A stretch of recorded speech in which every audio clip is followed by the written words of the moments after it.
दर्शकों ब्रेक तो बाद तुहाडा सब दा निघा स्वागत है। हुण आपां जो अगला इशू डिस्कस करन जा रहे हैं, डॉक्टर साहब उत्ते अपने अपने विचार देणगे और जो साडियां लिखतां ने जिस तरह तुसीं सानूं भेजदे हो सानूं यूट्यूब राहीं जां जिहड़ी साडे ईमेल एड्रैस राहीं वो साडे कोल पहुंच चुकियां ने और फेसबुक पेज भी साडे कोल पहुंच चुके ने। असीं चाहांगे कि तुसीं साडे नाल इसे तरह ही जुड़े रहना।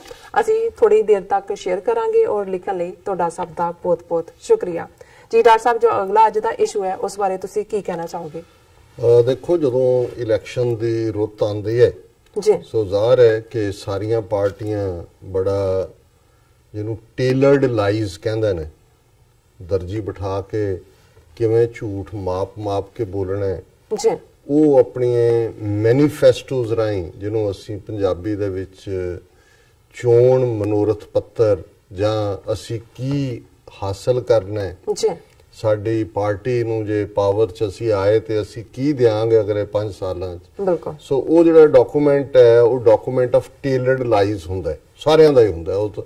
लेकिन जिस धड़ल्ले नाल बीजेपी ने 2014 दे विच झूठ बोलिया वो भावें बाहरों स्विस बैंकां चों काला धन लियाना सी, हर एक दे अकाउंट 15-15 20 हज़ार रुपया इंडिया दे पाउणा सी, विकास करना सी सब दा, ਲੱਖਾਂ नौकरियां क्रिएट करनियां सी, फार्मर्स नूं स्वामीनाथन रिपोर्ट लागू करनी सी कि जिन्नी उन्हां दी कॉस्ट हुंदी है अपनी क्रॉप दे उत्ते उस तो दुगने उन्हां दा प्रॉफिट होए और इसे तरह बाकी होर भी लंबा चौड़ा पार्ट वो तो सारा गायब हो गया।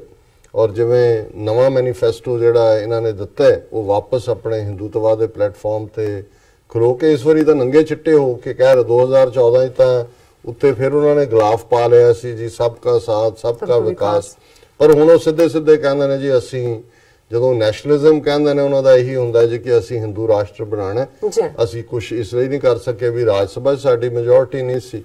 मोदी तो वधिया होर कोई खूनी हिंदू है नहीं जिहड़ा मुसलमानां नूं और घट गिणतियां नूं सबक सिखा सके। और अब की बार फिर मोदी सरकार पहलां तां इह सी कि भी एक बारी बना दो हुणे अभी हुण उहनूं फिर बना दो।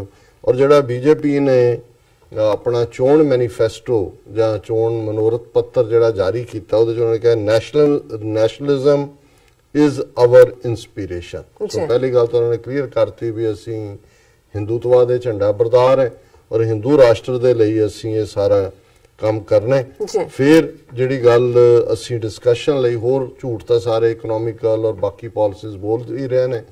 कांग्रेस ने कहा जी सिर्फ उन्होंने डेट ही बदली है 2014 की थां 2019 लाख के जो पहला कहा सी ऐतकी वो इस्तेमाल नहीं किए पर उसे दा ही झूठ जिहड़ा एक होर बना के उन्होंने बेचा। लेकिन जिहड़ी गल कश्मीर दे हवाले और उन्होंने अपना जो ये सारा कैलकुलेट किया कि असी हिंदू राष्ट्र के नां थले ही अल्टीमेटली लोगों को फेस करना है और हिंदुओं के विच भड़काट पैदा करके माइनॉरिटीज़ नूं कॉर्नर करना है। ये सारा पुलवामा दे विच हमला उस दी आड़ दे विच बालाकोट फिर झूठ सारा बेचना फिर उन्हां दी सरकार पहला डिसमिस करनी बिल्कुल महबूबा मुफ्ती समझदी सी जी मैं बड़ी लॉयल हाँ इन्हां दे नाल मैनूं मेरी तो कंटीन्यूटी होएगी। फिर उन्हां दे वो मलक वर्गा जिहड़ा बिल्कुल RSS का बंदा उत्थे लाना कश्मीर दे विच एक वड्डियों जिहड़ी है नैगेटिविटी कश्मीरियां ते हमले भारत भर दे विच। और हुण भी जिहड़ी इन्हां दी अल्टीमेट लाइन है कि उन्होंने कश्मीर नूं ही मैनीफेस्टो टारगेट किया कि जे असी पावर चाहे साडी दोनों सदनां जो इत्थे जिहड़ी कॉन्स्टिट्यूशनल आर्टिकल 370 और 35A जिहड़ा स्पैशल स्टेटस दिंदा कश्मीर नूं ये असी खत्म कर देंगे। उन्होंने कहा अपने manifesto we believe that article 35A is an obstacle in the development of the state कि जी ये जो 370 और 35A ने ये रुकावट है स्टेट की तरक्की के राह च। और फिर उन्होंने कहा कि भी असी इस गल नूं यकीनी बनावांगे कि इस सारे नूं असी खत्म कर दईए और आर्टिकल 370 और इस नूं और बीजेपी के कंपेन के उत्ते Sanjay Kumar director think tank centre for study of developing societies उन्होंने कहा कि BJP's campaign is largely around nationalism, national security, and this is what is getting echoed in their manifesto.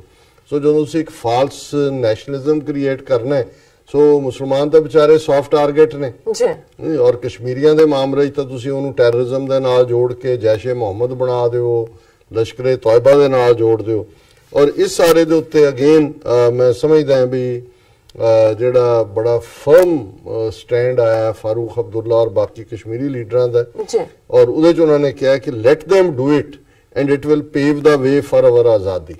ਉਹਨਾਂ ਕਿਹਾ ਠੀਕ ਹੈ ਖਤਮ ਕਰ ਦਿਓ। ਮੈਂ ਵੀ ਕਹਾਂ ਉਹਨਾਂ ਨੇ ਫਾਰੂਕ ਨੇ ਕਿਹਾ ਵੀ ਅੱਲਾਹ ਤਾਲਾ ਐਵੇਂ ਹੀ ਚਾਹੁੰਦਾ ਵੀ ਅਸੀਂ ਵੀ ਖੁੱਲ ਕੇ ਫਿਰ ਆਜ਼ਾਦੀ ਵੱਲ ਆ ਜਾਾਂਗੇ, ਫਿਰ ਕੋਈ ਰਸਤਾ ਜਿਹੜਾ ਸਾਡੇ ਕੋਲ ਨਹੀਂ ਬਚੇਗਾ। ਇਸੇ ਤਰ੍ਹਾਂ ਮੁਹੰਮਦ ਯੂਸਫ ਤਾਰਿਗਾਮੀ ਜਿਹੜੇ ਨੇ ਲੀਡਰ ਆਫ ਲੈਫਟ ਪਾਰਟੀ ਹੈ, ਉਹਨਾਂ ਨੇ ਕਿਹਾ ਕਿ ਜੇ ਐਵੇਂ ਖਤਮ ਕੀਤਾ ਜਾਂਦਾ ਹੈ that this will be disastrous with the unimaginable repercussions ਕਿ ਇਹ ਬਹੁਤ ਵੱਡਾ ਜਿਹੜਾ ਹੋਏਗਾ ਵਾਕਿਆ ਜਿਸ ਦੇ ਫਿਰ ਕੀ ਨਤੀਜੇ ਨਿਕਲਣਗੇ ਉਹਨਾਂ ਨੂੰ ਇਹ ਇਮੇਜਿਨ ਵੀ ਨਹੀਂ ਕੀਤਾ ਜਾ ਸਕਦਾ।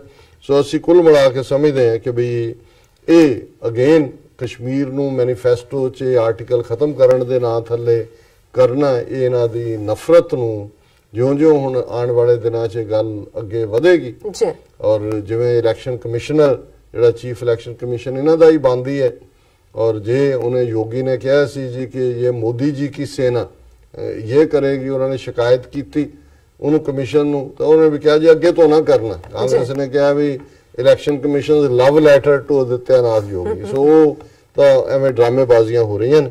ਸੋ ਅਸੀਂ ਸਮਝਦੇ ਹਾਂ ਵੀ ਅਗੇਨ ਇਹ ਉਹਨਾਂ ਨੇ ਆਪਣੀ ਹਿੰਦੂ ਜ਼ਹਿਨੀਅਤ ਦਾ ਖੁੱਲ ਕੇ ਪ੍ਰਗਟਾਵਾ ਜੀ। ਰਾਸਾ ਹੁਣ ਆਪਾਂ ਆਪਣੇ ਦਰਸ਼ਕਾਂ ਦੇ ਮੈਸੇਜ ਲੈਂਦੇ ਹਾਂ। ਅਸੀਂ ਪਹਿਲਾਂ ਸਾਂਝੀ ਫਤਿਹ ਬੁਲਾਉਂਦੇ ਹਾਂ। ਵਾਹਿਗੁਰੂ ਜੀ ਕਾ ਖਾਲਸਾ ਵਾਹਿਗੁਰੂ ਜੀ ਕੀ ਫਤਿਹ ਐਂਡ ਅਸਲਾਮ ਵਾਲੇਕਮ। ਸੌਰੀ ਡਾਕਟਰ ਸਾਹਿਬ ਮੈਂ ਪ੍ਰੋਨਾਂਸ ਨਹੀਂ ਕਰ ਪਾ ਰਹੀ। ਸਦਾ ਸਾਨੂੰ ਲਿਖਦੇ ਨੇ doctor Amarjit Sahib I never had a doubt that the blood of Khalistan will not be wasted but my question is why after so many killings of Sikh people they are with Indian government and when Sikh leadership will realize that Indian government is not their well-wishers. A recent example of Pulwama where only 40 Indians got killed and most Hindus are having a large about it while thousands of Sikh bloodshed is not telling the innocent nation of Sikh that they've been abused. Let's see what they will do with Kartarpur corridor. I wish you luck. Mubashar ਸਰਾ ਸਾਹਿਬ ਤੁਹਾਡਾ ਬਹੁਤ ਬਹੁਤ ਸ਼ੁਕਰੀਆ। ਇਹਦੇ 'ਚ ਕੋਈ ਸ਼ੱਕ ਨਹੀਂ ਹੈ ਕਿ ਅਸੀਂ ਆਪਣਾ ਮੈਸੇਜ ਇੱਕ ਘੱਟ ਗਿਣਤੀ ਹੋਣ ਦੇ ਨਾਤੇ ਔਰ ਜਿਹਨਾਂ ਜ਼ਮਾਨਿਆਂ 'ਚ ਸਿੱਖਾਂ ਦੀਆਂ ਕਿਲਿੰਗਸ ਹੋਈਆਂ ਉਦੋਂ ਸੋਸ਼ਲ ਮੀਡੀਆ ਨਹੀਂ ਸੀ, ਬਾਕੀ ਮੀਡੀਆ ਇਹਨਾਂ ਦੇ ਕੰਟਰੋਲ 'ਚ ਸੀ, ਆਪਣਾ ਦੁਨੀਆ ਨੂੰ ਨਹੀਂ ਦੱਸ ਸਕੇ। ਪਰ ਮੈਂ ਸਮਝਦਾ ਵੀ ਹੁਣ ਜਿਹੜੀ ਸਿੱਖਾਂ ਦੀ ਨਸਲਕੁਸ਼ੀ ਜੈਨੋਸਾਈਡ ਦੀ ਗੱਲ ਹੈ ਉਹਨੂੰ ਅਮਰੀਕਾ 'ਚ ਸਟੇਟਸ ਰੈਕਗਨਾਈਜ਼ ਕਰ ਰਹੀਆਂ ਨੇ। ਕਨੈਟੀਕਟ 'ਚ ਹੋਇਆ, ਨਿਊ ਜਰਸੀ 'ਚ ਹੋਇਆ, ਪੈਨਸਿਲਵੇਨੀਆ 'ਚ ਹੋਇਆ, ਓਨਟਾਰੀਓ ਅਸੈਂਬਲੀ ਨੇ ਕੀਤਾ। ਫਿਰ ਜਿਵੇਂ ਉਹਨਾਂ ਨੇ ਮੇਰਾ ਖਿਆਲ ਹੈ ਦੂਸਰੀ ਈਮੇਲ ਉਹਨਾਂ ਦੀ ਹੈ ਵੀ love your program and wisdom and knowledge you are speaking you are spreading around I am sure you will achieve independence for Khalistan. Khalistan Zindabad. Sikhism is one of the big religions in the world and the followers of Babaji are very intelligent, capable. Why they don't have their own state? I believe Indo-Pak relations will improve with independent Khalistan. I personally believe that Khalistan is more important than Kashmir. Mubashir Saraji, बहुत शुक्रिया। Sari leadership ने 1947 ਦੇ ਵਿੱਚ ਜਿਹੜੀ ਗੁਸਤਾਖੀ ਨੇ ਗੁਨਾਹ ਕੀਤਾ ਹਿੰਦੂ ਕਾਂਗਰਸ ਦੇ ਨਾਲ ਹੈਂਡ ਜੁਆਇਨ ਕਰਕੇ ਉਸ ਦੀ ਅਸੀਂ ਸਜ਼ਾ ਪਾ ਰਹੇ। ਲੇਕਿਨ ਪਿਛਲੇ 34-35 ਸਾਲ ਜਿੱਥੇ ਅਸੀਂ ਬਹੁਤ ਕੁਰਬਾਨੀ ਕੀਤੀ ਹੈ ਕੌਮ ਨੇ, ਹੁਣ ਡਾਇਸਪੋਰਾ ਸਿੱਖ ਵੀ ਔਰ ਪੰਜਾਬ ਦੇ ਵਿੱਚ ਵੀ ਜਿੱਥੇ ਬਹੁਤ ਜ਼ੁਲਮ ਹੋ ਕੇ ਇੱਕ ਪੂਰੀ ਜਨਰੇਸ਼ਨ ਸਿੱਖਾਂ ਦੀ ਇਹਨਾਂ ਨੇ ਮਾਰ ਮੁਕਾਈ, ਦੂਸਰੀ ਨਸ਼ਿਆਂ ਦੇ ਹਵਾਲੇ ਕੀਤੀ ਹੈ, ਉਹਨਾਂ ਦੇ ਵਿੱਚ ਵੀ ਜਿਹੜੀ ਹੈ ਇਹ ਜਾਗਰਤੀ ਵਾਪਸ ਆ ਰਹੀ ਹੈ। ਉਹਨਾਂ ਦਾ ਅਗਲਾ ਫਿਰ ਮੈਸੇਜ ਆਏਗਾ, ਕਹਿੰਦੇ please doctor Sahib explain to your nation ਉਹਨਾਂ ਲਿਖਿਆ। ਹਾਂਜੀ, ਨਹੀਂ ਜ਼ਿਆਦਾ ਤੌਰ ਤੇ ਅਸੀਂ ਸਮਝਦੇ ਹਾਂ ਵੀ ਜਿਹੜੀ ਇਹ ਅਵੇਅਰਨੈਸ ਹੈ ਇਸ ਵੇਲੇ ਜੇ ਰੈਫਰੈਂਡਮ 2020 ਕੈਂਪੇਨ ਹੈ ਉਸ ਨੂੰ ਵੀ ਮੈਂ ਸਮਝਦਾ ਵੀ ਇੱਕ ਬੜੀ ਜ਼ੋਰਦਾਰ ਅਵੇਅਰਨੈਸ ਕੈਂਪੇਨ ਹੈ ਜਿਹਨੇ ਸਿੱਖ ਨੌਜਵਾਨਾਂ ਨੂੰ ਆਪਣੇ ਨਾਲ ਜੋੜਨ ਦੇ ਵਿੱਚ ਕਾਫੀ ਹੱਦ ਤੱਕ ਜਿਹੜੀ ਹੈ ਉਹ ਕਾਮਯਾਬੀ ਤਾਰੀਫ ਕੀਤੀ ਹੈ। ਕਹਿੰਦੇ ਡਾਕਟਰ ਸਾਹਿਬ ਸੋ ਕਾਮ polite and truth ਨਾਲ ਲਿਖਿਆ। ਫਿਰ ਉਹਨੇ ਲਿਖਿਆ I pray for your success and may Allah bless the Sikh Shuda ਲਿਖਿਆ ਨਾ I cannot believe all the zulm on Sikh nation. I am with my Sikh brothers and sister ਉਹਨਾਂ ਲਿਖਿਆ। ਬਹੁਤ ਬਹੁਤ ਸ਼ੁਕਰੀਆ ਮੁਬਸ਼ਰ ਸਾਹਿਬ ਜੀ। ਭੁਪਿੰਦਰ ਸਿੰਘ ਸਾਨੂੰ ਤੇ ਡਾਕਟਰ ਸਾਹਿਬ ਬੇਨਤੀ ਹੈ ਕਿ ਜਿਹੜੀ ਟੈਕਨੀਕਲ ਟੀਮ ਹੈ ਉਸ ਬਾਰੇ ਦੱਸਿਆ ਜਾਵੇ ਤਾਂ ਕਿ ਸਰੋਤਿਆਂ ਨੂੰ ਦੂਜੇ ਮਿਹਨਤ ਕਰਨ ਵਾਲਿਆਂ ਬਾਰੇ ਵੀ ਪਤਾ ਲੱਗ ਸਕੇ। ਇਹ ਹੁਣ ਜਦੋਂ ਅਸੀਂ ਫੰਡ ਰੇਜ਼ਿੰਗ ਡਿਨਰ ਰੱਖਿਆ TV 84 ਦਾ ਫਿਰ ਸਾਰਿਆਂ ਨੂੰ ਇੰਟਰੋਡਿਊਸ ਕਰਵਾਵਾਂਗੇ। ਬਿਲਕੁਲ ਬਿਲਕੁਲ, ਕਿਉਂ ਨਹੀਂ। ਬਹੁਤ ਸਾਰੇ ਜਿਹੜੇ ਕੰਮ ਕਰਨ ਵਾਲੇ ਨੇ ਉਹ ਪਰਦੇ ਦੇ ਪਿੱਛੇ ਰਹਿ ਕੇ ਕੰਮ ਕਰਨਾ ਪਸੰਦ ਕਰਦੇ ਨੇ, ਲੇਕਿਨ ਉਹਨਾਂ ਦੀ ਮਿਹਨਤ ਹੀ ਹੈ ਜਿਹਦੇ ਰਾਹੀਂ ਅਸੀਂ ਤੁਹਾਡੇ ਤੱਕ ਪਹੁੰਚ ਸਕਦੇ ਹਾਂ। ਔਰ ਬਾਕੀ ਵੀ ਸਾਰੇ ਵੀਰਾਂ ਦਾ ਜਿਨ੍ਹਾਂ ਦੇ ਵਿੱਚ ਮਨੀਤ ਸਿੰਘ, ਨਛੱਤਰ ਗਿੱਲ ਔਰ ਮੁਸਤਨਸਰ बशीर, कम ऑन खालिस्तान जिंदाबाद, बहुत शुक्रिया।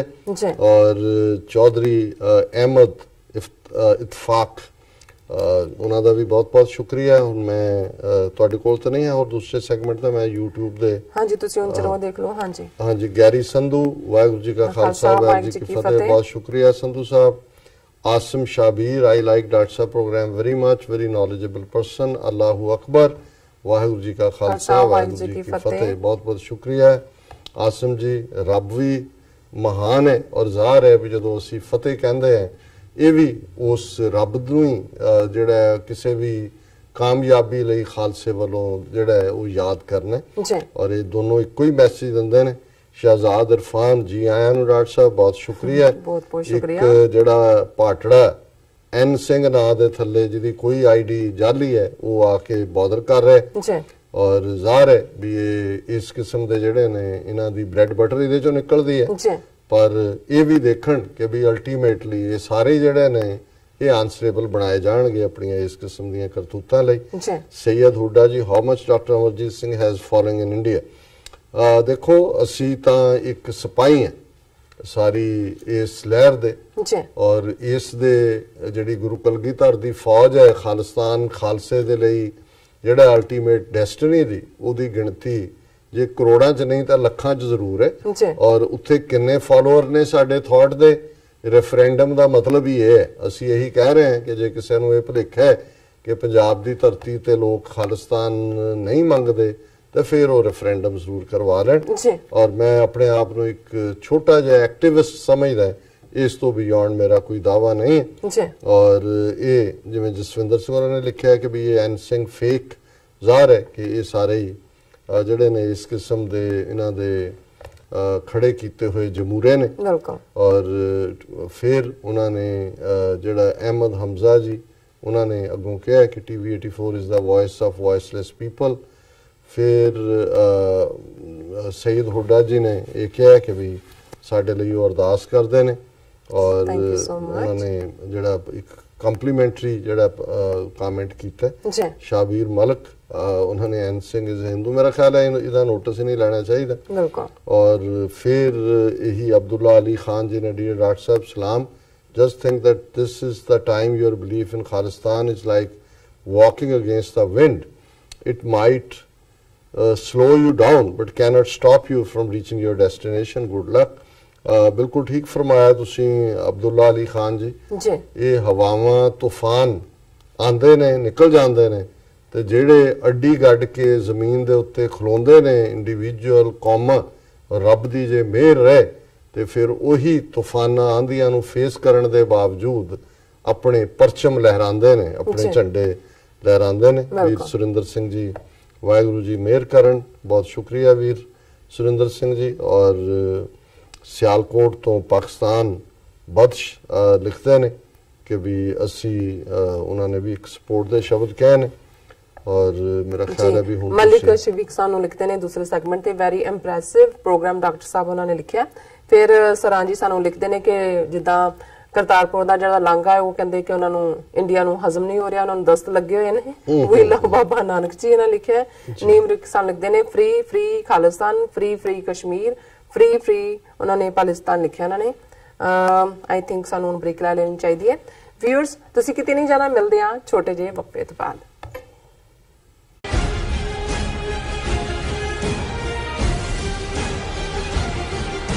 ਕੀ ਤੁਸੀਂ ਆਪਣੇ ਟੈਕਸਸ ਨੂੰ ਲੈ ਕੇ ਚਿੰਤਤ ਹੋ? ਤੁਸੀਂ ਆਪਣੀ ਕਮਾਈ ਲਈ ਮਿਹਨਤ ਕਰਦੇ ਹੋ, ਭਾਵੇਂ ਤੁਸੀਂ ਨੌਕਰੀ